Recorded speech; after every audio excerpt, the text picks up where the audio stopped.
El momento crítico, guerra mundial o tregua forzada. La situación llegó a un punto crítico cuando un misil hipersónico lanzado desde territorio iraní impactó en las afueras de Tel Aviv, destruyendo instalaciones militares clave y matando a más de 200 soldados israelíes. La respuesta israelí fue inmediata. Aviones F-35 realizaron incursiones sobre instalaciones militares en Umm y Esfahan, arrasando fábricas de misiles y centros de comando. Estados Unidos anunció que sus submarinos nucleares en el Golfo estaban en máxima alerta, listos para responder a cualquier ataque directo contra sus fuerzas o contra Israel. El presidente estadounidense intentó calmar a la población con discursos televisados, pero los analistas advertían que la Casa Blanca ya no controlaba la dinámica de los acontecimientos. Irán declaró que cualquier ataque nuclear contra su territorio sería considerado motivo para desatar una guerra química y biológica a gran escala en Medio Oriente.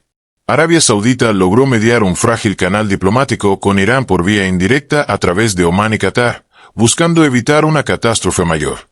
China advirtió que cualquier intervención nuclear desataría un conflicto comercial y diplomático con consecuencias globales, insinuando posibles sanciones a Estados Unidos. Rusia, aprovechando el caos, reforzó su posición en Siria e incluso envió barcos de guerra al mar Mediterráneo como advertencia a la OTAN.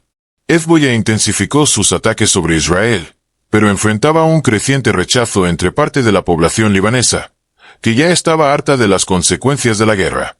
El colapso financiero mundial afectó incluso a China, donde fábricas paralizadas y caídas en exportaciones generaban disturbios en regiones industriales.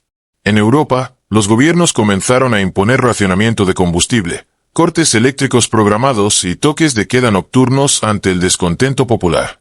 Los medios internacionales informaban sobre disturbios masivos en América Latina, donde el aumento de los precios de alimentos y combustibles generó revueltas sociales. Estados Unidos desplegó tropas adicionales en Jordania, generando temor en Irán de que se estuviera preparando una invasión terrestre por varios frentes simultáneos. El liderazgo israelí convocó al Gabinete de Seguridad para discutir el uso limitado de armas nucleares tácticas, argumentando que era la única forma de garantizar su supervivencia. Egipto movilizó tropas hacia el Sinaí temiendo que Israel abriera un nuevo frente o que Gaza fuera completamente arrasada en una operación final. Naciones Unidas envió una delegación urgente a Riad para intentar reactivar el diálogo diplomático, pero las posiciones seguían tan irreconciliables como al inicio del conflicto. El Vaticano, en un gesto histórico, organizó una jornada mundial de oración por la paz, que reunió a millones de personas en ciudades de todo el mundo. En Washington, sectores del Pentágono comenzaron a presionar por una retirada parcial para evitar que el conflicto se convirtiera en el peor desastre militar desde Vietnam. Irán, demostrando capacidad ofensiva aún intacta, lanzó misiles contra bases estadounidenses en Qatar, provocando decenas de bajas y aumentando la presión sobre la Casa Blanca. El Consejo de Seguridad de la ONU fue convocado por quinta vez, pero nuevamente fracasó en alcanzar un consenso, lo que aumentó la percepción global de un vacío de poder internacional. Israel, acorralado por múltiples frentes, activó su flota de submarinos en el Mar Rojo con capacidad nuclear, incrementando la tensión en todas las cancillerías del mundo. Estados Unidos advirtió que no permitiría una guerra nuclear, pero al mismo tiempo reafirmó que no abandonaría a su aliado israelí en medio del conflicto. Arabia Saudita propuso un alto al fuego temporal de 72 horas como medida desesperada para frenar el avance hacia una catástrofe irreversible. Mientras los líderes discutían, los combates seguían con furia en Siria, Gaza, el Líbano y el norte de Israel, dejando miles de muertos más cada día.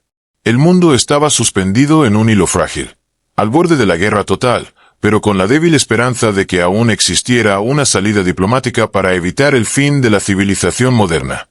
La resistencia final y el colapso militar. El alto al fuego temporal propuesto por Arabia Saudita se cumplió parcialmente en algunos frentes, pero en Gaza, el Líbano y Siria los combates continuaron sin interrupción. Israel utilizó esas 72 horas para rearmarse, reparar infraestructuras militares destruidas y preparar una operación terrestre masiva en el sur del Líbano contra Hezbollah.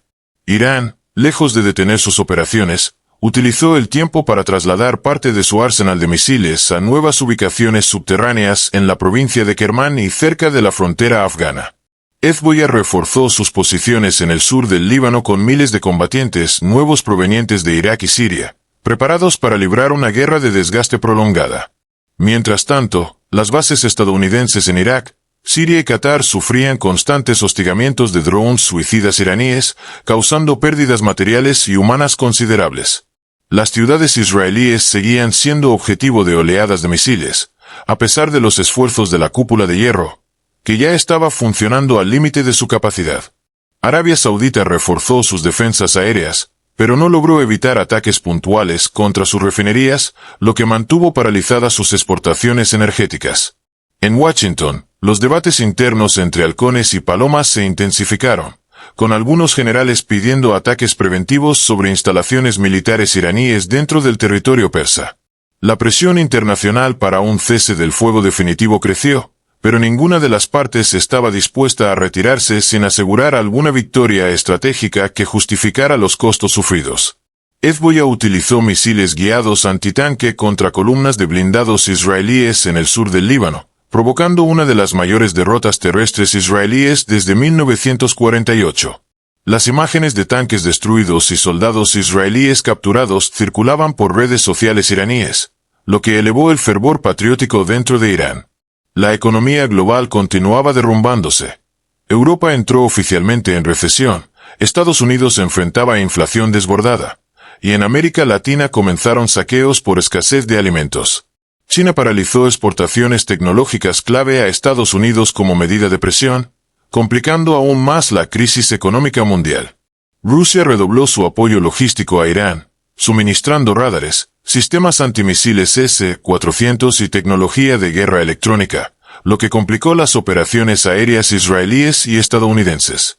En Israel, el gobierno enfrentaba una crisis política interna, con manifestaciones masivas exigiendo elecciones anticipadas mientras las bombas seguían cayendo sobre las ciudades.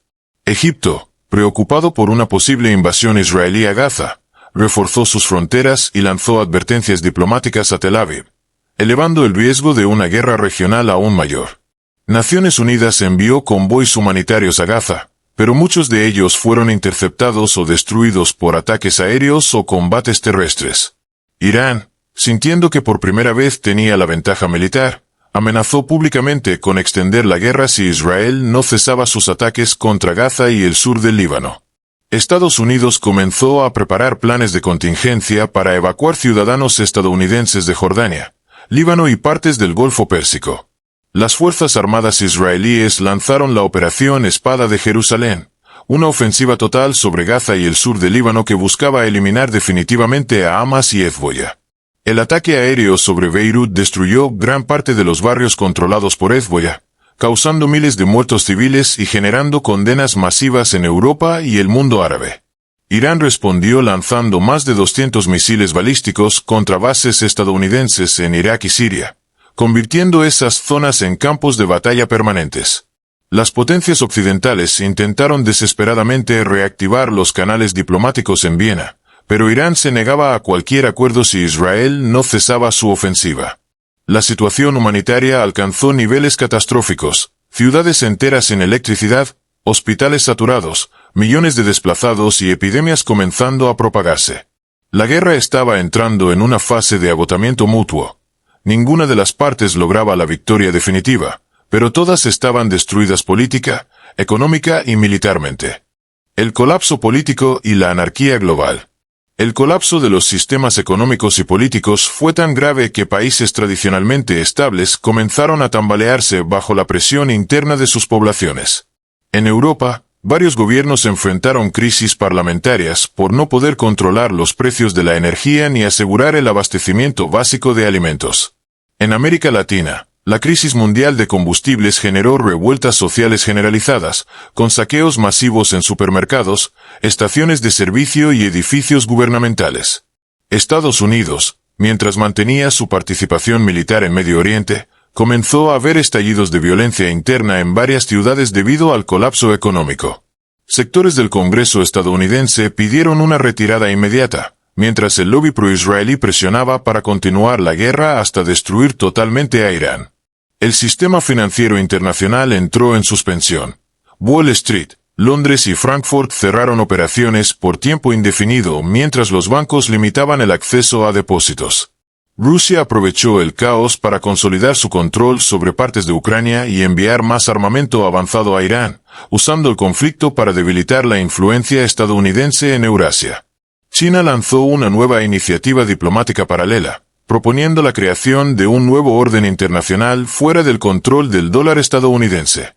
En Israel, las protestas contra el gobierno llegaron a Jerusalén, donde decenas de miles exigían la renuncia inmediata del primer ministro tras la pérdida de miles de vidas. Gaza fue completamente arrasada por los bombardeos israelíes, generando una ola mundial de repudio y aumentando el reclutamiento de nuevos combatientes para las milicias islamistas. Hezbollah seguía operando desde posiciones ocultas en el Líbano, demostrando que a pesar de los ataques israelíes, su capacidad de combate permanecía intacta. Irán, a pesar de los bombardeos masivos sobre sus instalaciones militares, conservaba intacto su sistema de misiles hipersónicos y amenazaba con usarlos en cualquier momento. Egipto movilizó más tropas hacia Gaza y comenzó ejercicios militares con Arabia Saudita como advertencia a Israel de que no permitirían una invasión terrestre completa. El Vaticano y organizaciones internacionales humanitarias exigían un alto al fuego humanitario permanente, pero ninguno de los líderes involucrados estaba dispuesto a ceder. El comercio mundial estaba paralizado. El canal de Suez seguía cerrado. El estrecho de Hormuz era zona de guerra, y las rutas aéreas estaban casi completamente suspendidas. Estados Unidos comenzó a enfrentar escasez de productos básicos, desde medicinas hasta microchips, lo que afectó severamente su industria tecnológica. Las bolsas de valores asiáticas colapsaron, arrastrando a sus economías a recesiones profundas mientras sus poblaciones exigían a sus gobiernos abandonar cualquier apoyo indirecto a Estados Unidos. Células durmientes proiraníes en Europa comenzaron a ejecutar atentados terroristas coordinados, aumentando el miedo y generando estados de excepción en varios países. La ONU quedó completamente paralizada. Sin capacidad real de imponer sanciones ni de enviar fuerzas de paz, el sistema internacional colapsó institucionalmente. Rusia y China declararon que apoyarían militarmente a Irán en caso de un ataque nuclear por parte de Israel, elevando la tensión al nivel más peligroso desde la Guerra Fría. Arabia Saudita y Emiratos Árabes Unidos, viendo el peligro inminente de ser arrastrados a una guerra nuclear, comenzaron negociaciones secretas con Irán para garantizar su seguridad. Los flujos migratorios masivos desde Medio Oriente hacia Europa superaron cualquier cifra registrada en décadas, generando crisis humanitarias en Grecia, Italia y España. Mientras los líderes globales buscaban desesperadamente una salida, los generales israelíes continuaban planeando una ofensiva final contra Hezbollah, pese al rechazo internacional. Irán declaró que ya había armado sus misiles con cabezas químicas como último recurso si Israel intentaba usar armas nucleares. El mundo estaba al borde del abismo. Un sistema internacional destruido, alianzas rotas, millones de muertos, economías colapsadas y la sombra de una guerra mundial que amenazaba con consumirlo todo. El umbral del apocalipsis. La humanidad estuvo al borde de la extinción cuando submarinos israelíes recibieron la orden de preparar un ataque nuclear contra instalaciones clave en Irán, mientras Irán activaba sus misiles hipersónicos con cabezas químicas listos para devastar Tel Aviv. Rusia y China emitieron advertencias inequívocas. Si se usaban armas nucleares, responderían con fuerza total, elevando la crisis a una inminente guerra mundial sin precedentes. Jerusalén era un hervidero. Mientras algunos ministros exigían el ataque preventivo, otros advertían que aquello sería el fin absoluto de Israel y de la estabilidad global. Las imágenes en vivo de misiles siendo cargados, bombarderos sobrevolando zonas de guerra y ciudades enteras colapsando generaron una histeria mundial jamás vista en la era moderna. En Washington, el Pentágono se dividió, con generales desobedeciendo al gobierno para frenar órdenes que sabían conducirían a una hecatombe planetaria.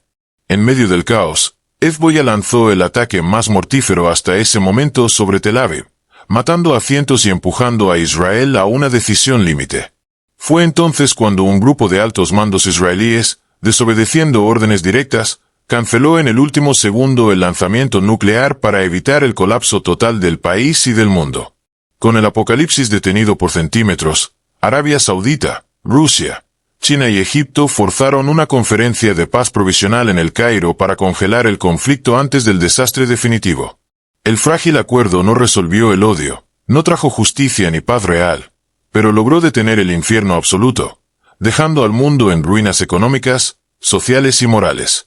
El planeta sobrevivió al borde de su propia destrucción, sabiendo que lo único que detuvo el apocalipsis fue la desobediencia de unos pocos hombres decididos a salvar lo que quedaba de la civilización.